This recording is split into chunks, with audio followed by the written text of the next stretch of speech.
हम पहुँचे ग्राम कोसड़ गांव में। यहाँ पर श्रीमद् भागवत का जो आयोजन हुआ था और उसका समापन की ओर है और यहाँ पर देवी जी बैठी हैं जिनने कथा जो वाचन किया था और सभी साथीगण बैठे हैं। उनसे पूछते हैं पहले देवी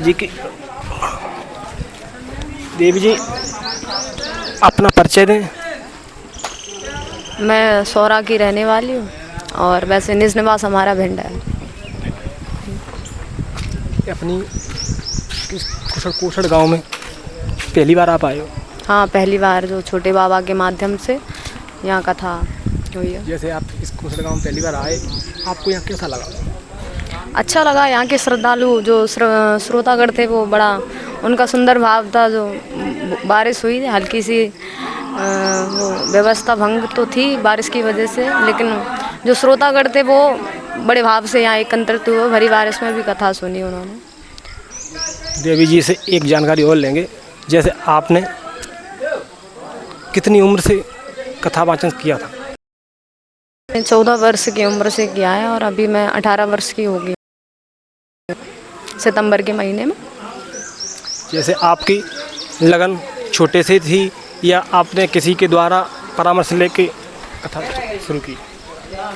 लगन थोड़ा भाव तो था छोटे से ही, लेकिन लगन जब मैंने 12th कर ली उसके बाद ही लगी थी कि अब जाना है भक्ति मार्ग में। तो भगवान की विशेष कृपा रही और ये मतलब मेरा खुद का भाव नहीं था कि मैं व्यासपीठ पे बैठूं, लेकिन जो समाज वाले थे उनका ये एक दिन भाव बना तो उन्होंने व्यासपीठ पर बिठा दिया कि बच्ची को कथा इसके मुखारविंद से सुननी चाहिए। तभी से ऐसी लगन लग गई। तो जो आपकी हम उम्र की जो लड़कियां हैं, जो बच्चे हैं, वे कोई तो जॉब करने के लिए जाना चाहिए, कोई तो जैसे आप किसी की लाइन भक्ति लाइन में है या कथा लाइन में है? बस यही कहना है जिसका जो भी लक्ष्य है वो अपने लक्ष्य पे तो जाए, लेकिन साथ साथ भगवान की भक्ति में भी थोड़ा अपना योगदान दें, थोड़ा उनके बारे में भी सीखें कुछ और अपने संस्कारों को और अपनी परंपराओं को आगे बढ़ाएं। अपनी जी कितनी कथा हो चुकी है? कम से कम 25-30 कथा हो चुकी हैं हमारी। आगामी जो कथा है वह कहाँ पर होने वाली है? आगामी हमारी वृंदावन में होने वाली है, 6 अगस्त से होगी।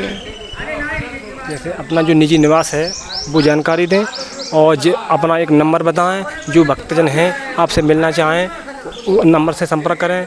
और जो अपना आश्रम है हमारा निज निवास सौरा है, वहीं पे जैसे कथा वगैरह करके आते हैं तो सीधा घर पे ही आते हैं, निज निवास पे ही रहते हैं। और मेरा संपर्क सूत्र 98-262 89-838 है, जिससे आप हमसे संपर्क कर सकते हैं।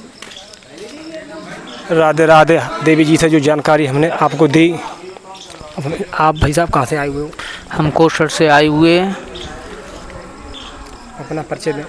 हम कोसड़ से आए हुए देवपुरिया ब्राह्मण हैं। यहाँ देवी जी का सहयोग मिला और कुछ संपर्क हुआ। उन्होंने कहा पंडित जी इसी भागवत में आप भी रहो, जो अच्छा भी लगेगा और आप क्षेत्र के हो तो यज्ञ में भी रौनक आएगी। तो इसलिए देवी जी के संपर्क से हम ये यज्ञ में रहे और सभी लोगों ने यज्ञ का आनंद लिया, भागवत कथा का रसपान स्नान किए। एक बार मेरा वैसे तो सौरभ शास्त्री वैसे और सौरभ देवपुरिया से और कोसड़ के रहने वाले हैं। राधे राधे। उम्र इधर कैमरा में घुमाइए। लेकिन जज्बा बहुत बड़ा है और छोटे जो हैं इनसे हम बात करते हैं। अपना परिचय। मेरा नाम अपना नाम? कौन सा गाँव? कौन सा गाँव? सौरा। सोरा। आप इस कथा में आए, आपने क्या किया? वाचन किया क्या? भजन का? कोई थोड़ा छोटा सा भजन गा दे। भजन का छोटा सा गाओ। मन को बुलाया है होगा, वो आता होगा, वो आता। बहुत अच्छी मधुर वाणी है। उम्र छोटी है, जज्बा बहुत बड़ा है, भविष्य में बहुत कुछ करने का जज्बा है। अब हम बाबा जी से बात करेंगे। बाबा जी आप अपना परिचय दें। हमारा नाम मस्ताना बाबा है, ग्राम कदौरा है। बच्ची से मैंने कथा कराई थी। तभी से इसी कथा में रहने लगे हम। जय श्री राम। आप अपना नाम बताते हैं। हमारा नाम संजू भदौरिया, मैं ग्राम कोसड़ का रहने वाला हूँ और निजी निवास हमारा यहीं पर है और बहुत अच्छी कथा कही, श्रद्धालु इनकी प्रशंसा कर रहे और मैं बस इतना ही बोलूँगा। श्री राम कथा मंच की तरफ एक बार घुमाएं। कहा जाता है यज्ञ भगवान जय हो, जय यज्ञ भगवान की जय हो, कथा पंडाल की मंच की। राधे राधे, जय श्री राम।